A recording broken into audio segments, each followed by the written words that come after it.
Tanjiro कमाडो नाम का एक लड़का जो अपनी फैमिली के साथ जंगल में रहता है और वो कोयला बेच कर खाता है। एक दिन जब कोयला बेचने के लिए जा रहा था तो उसके भाई और बहन ने उसके साथ जाने के लिए जिद किया, लेकिन वो किसी को साथ ना लेके हमेशा की तरह अकेला ही कोयला बेचने चला गया।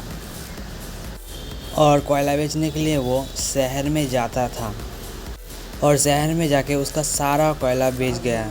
और कोयला बेच के जब वो घर लौट रहा था तो रास्ते में एक बूढ़ा आदमी उसे रोक लिया कि बाहर डीमन का आता जाता बहुत है। तो डीमन की बात सुन के तांजीरो कमाडो आज रात वहीं पे रुकने का फैसला करता है और वो वहीं पे सो जाता है कि सुबह होके निकल जाऊंगा इसलिए। और सुबह उठ के वो घर की तरफ निकल गया और घर की तरफ जाते जाते उसे एक ब्लड की खुशबू आने लगी। वो ब्लड की खुशबू मिलते ही घर की तरफ दौड़ के देखा कि उसकी बहन नेजुको और उसकी भाई गिरा हुआ है ज़मीन पे। और जब पास जाके देखा कि उसके सारे घर वाले को एक डीमन ने मार दिया था। वो क्या करेगा कुछ समझ नहीं पा रहा था कि तभी देखा कि उसकी बहन नेजुको अभी भी ज़िंदा है। तो वो उसे लेकर हॉस्पिटल की तरफ निकल गया कि उसे बचाने के लिए।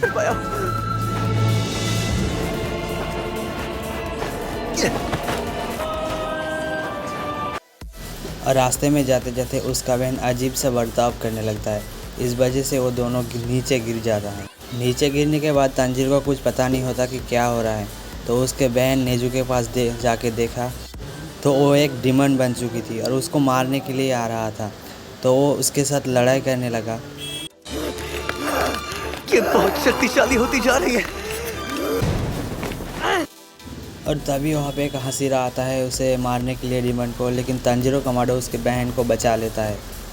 और तभी हसीरा ने उसकी बहन नेजुको को पकड़ लेता है और उसे बचाने के लिए तांजीरो कमाडो जब जाता है तो उसे ही मारता है। उसे मारता हुआ देखकर नेजुको उसको लात मार कर दूर फेंक देता है और तांजीरो कमाडो की तरफ बढ़ता है। उसे लगता है कि उसे मार देगा, लेकिन वो उसे प्रोटेक्ट करने के लिए बढ़ता है।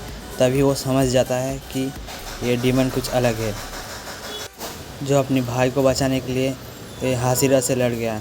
वो समझ गया कि ये डीमन आगे जाके कुछ अलग ही बनेगा, इसलिए उसने इन दोनों को वहीं पे छोड़ दिया और छोड़ के वो चला गया। और फिर वो दोनों उसकी फैमिली को दफना कर तांजीरो कमाडो और नेजुको दोनों मिलकर सफ़र की तरफ निकल गया।